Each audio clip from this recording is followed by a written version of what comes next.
You've clicked on this video and you're sick of the hype that everybody talks about AI. Every new tool is the groundbreaking thing that's gonna change your business forever. Every time you look at it, it's good from far. The marketing, the pitch, everything about it is amazing. Then you use it and it's far from good. If you're like me and you're sick of seeing every AI tool that's meant to revolutionize the way you do business, this is the video for you. In this video, I'm gonna be talking about how 99% of businesses aren't using AI properly, and I'm gonna show you 4 really simple ways to use AI in your business. My name's Frank Reef. I co-founded a solar business for $180 million.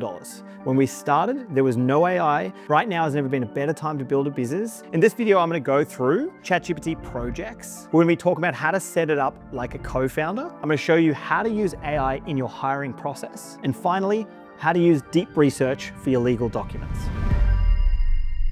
Before we get stuck in, it's really important to note, right now there's so much noise in the space and you're looking for what's the signal in your business that's actually gonna make an impact. Instead of trying every single new tool every week, what I think is far better is like, how do you get the most out of one tool? And so I've really doubled down into ChatGPT. So everything we'll talk about today is focused on ChatGPT. Let's start with projects. Firstly, what are they? What you'll notice in ChatGPT, I'll show you shortly through a screen recording, is a project is the ability to have multiple threads around a particular topic. The reason most of my ChatGPT is done in projects is because AI is only as good as the context you give it. The beautiful part about projects is you have the ability to load documents that become like the data store of that particular project. You can then create a system instructions, which is like the prompt on how the project is going to work with you. And what that means is you're going to have consistent responses. So every time I'm talking about the particular topic, let's say that topic is our new app, Kinso, I'll be doing it within the Kinso project. Let me show you exactly what I mean. When we first land on ChatGPT, what we're gonna notice on the left-hand side is this button called New Projects. What I want you to do is I want you to start a new project and give it a name.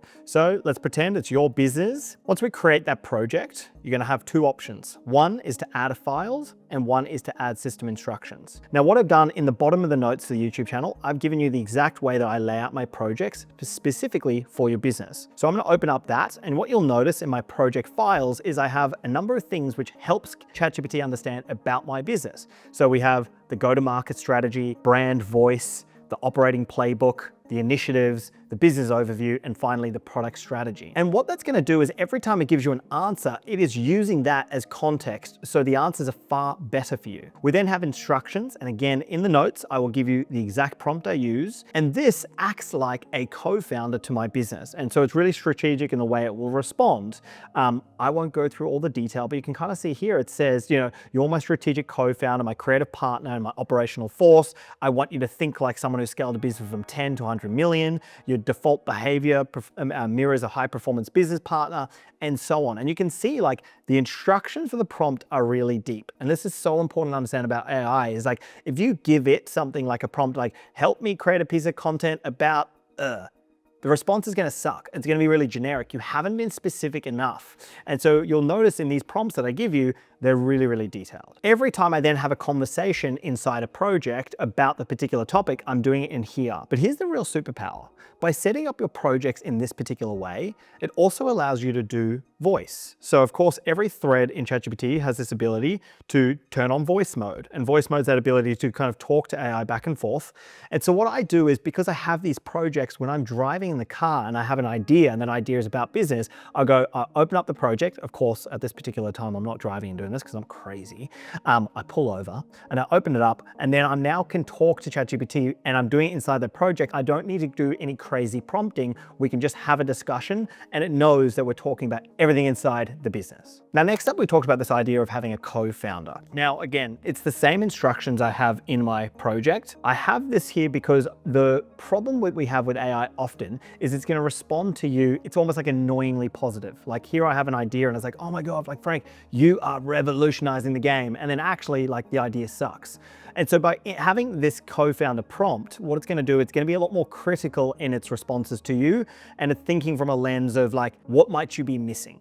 And one of my favorite things to do with ChatGPT, and especially in these projects, is I can specifically ask it, you know everything about Kinso.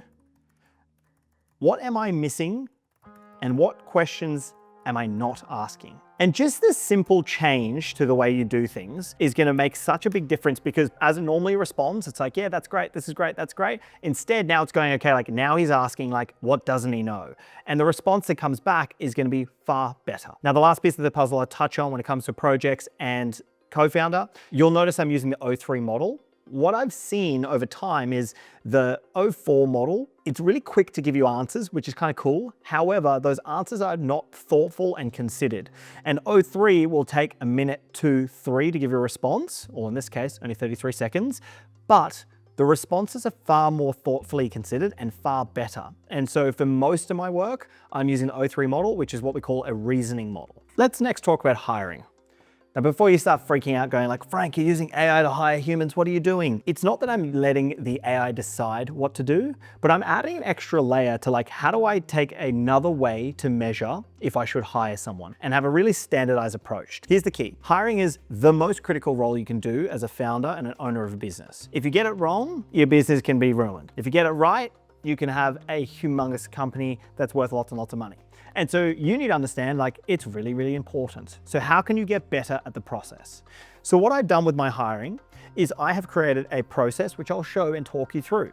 Firstly, I have standardized questions. So these questions are the ones that I ask over and over again to make sure that I have this kind of the same approach to measuring people. So I have my standard questions. I then record the conversations using ChatGPT. Now, of course, we want to get the consent of the people we're recording it for. I'm not doing it for the process of sending it out. The third is I'm taking notes personally. So what you need to understand is like when you have the transcription of something like an interview or whatever you're transcribing, often you're not committing those things to memory. And so what I'm listening for and what AI is listening for is two different things. I am in the room and I can see things like psychological signals. So when I ask, let's say, a difficult question, if that person gets really uncomfortable or defensive or their body language changes, I'm making a note of that. Or when I ask them, you know, what are your thoughts on AI as an example? I ask all my software engineers, if I see their face lights up, they get excited, like I'm writing that down, like that really interests them and they get excited by it. And so I'm looking for these little psychological nuances. But of course the AI is just transcribing the whole thing. I then take the notes as well as the transcription and I load it into my ChatGPT projects called hiring. So let me show you exactly the process. First things first, the same process, we have a project called hiring. Inside the project, I have one project file, which is actually all of my hiring practices and standards and values and what I want to look for when hiring someone. Now, again, I'll have that in the resources in the bottom of the YouTube video. And on the right-hand side, my role and instructions is very different to the co-founder. The role here, the instructions are, you're a high velocity hiring co-founder inside Kinso, operate as a founder level partner, which scouts, pressure tests, closes A players, and can keep the pace with an early stage product obsessed startup. Now what I'll do is I'll have this prompt for you, but of course you want to go and mold it and change it to suit your specific business. But then each time I have a potential hire, what I'll do is I'll take their resume and I'll drop the resume directly into the chat. So my first stage of the puzzle is I say, please review this resume and provide your feedback. Now I'm doing this because regardless of if AI says like, don't interview them, I don't really care about that because I've made a decision I'm going to interview them. But what I'm trying to continuously do is I'm trying to test and measure the things I hand it. What does it tell me compared to what do I think? And over time, I'm trying to build confidence. In an ideal world one day, it's like, it gets 99% right. And the ability, like as your business scales and you can't be part of every hiring process, you now have a standardized way to check things. And therefore you can have a lot more resumes come to your desk and really only focus on the ones that are important. Once I've done that and I've done the interview, I load the entire transcript. I load in the notes that I provided, and then I ask it, please review and provide me your feedback. Because of the prompt, what you'll notice is it'll give you a critical analysis of that exact person that'll come back to you. And this is just another measuring scorecard. So when I hand this over to someone in the team, whether it be a manager or whether it be my co-founder, they get to see my notes, the resume, the AI's critical analysis, and then you can also get AI to say, what questions should I ask for the next interview? And this to me has been, you know, it hasn't changed the game that all of a sudden we're hiring perfect people, but I find it's really like standardized my process and therefore it's like leveled up the bar. Last piece of the puzzle. We're going to talk about using AI for legal documentation. First thing I'm going to do is I'm going to get myself out of trouble by telling you this. You shouldn't use AI to look through your contracts. You should use a lawyer. However, there are many contracts we receive in a day-to-day that don't usually go to a lawyer, if we're all really honest with ourselves. Let's pick out a few. A vanilla non-disclosure agreement. Most people are probably not sending that away to a lawyer. Another one is a supplier contract. So when you have a pretty immaterial supplier, let's pretend you're spending 20, 30 grand with them a year, they send you a contract, you usually just sign away, send it back, and you move on with your life. I no longer do that. I make sure that at least for every one of those contracts, I'm getting AI to review them. The problem with how most people get AI to review their contracts is they drop it in, they say, please review this contract, and then from there, they let the '04 model or the '40 model quickly review, it sends back some answers, and those answers are completely wrong. What you want to do is you want to change your process. Firstly, you want to use the prompt. I will have a prompt down below for you, and that is a very detailed prompt. It tells the AI how to review the legal documentation. So you'll notice here the system prompt is, you're a legal contract assistant, an AI designed to review contracts, as follow these steps: a document snapshot, key legal obligations, risk flags, missing elements, jurisdiction, action orient. Like, it's a really detailed prompt, and this is going to give you a far better answer. But the last piece of the puzzle is the most critical. In the tools button, you will click on this and you'll see a button that says run deep research.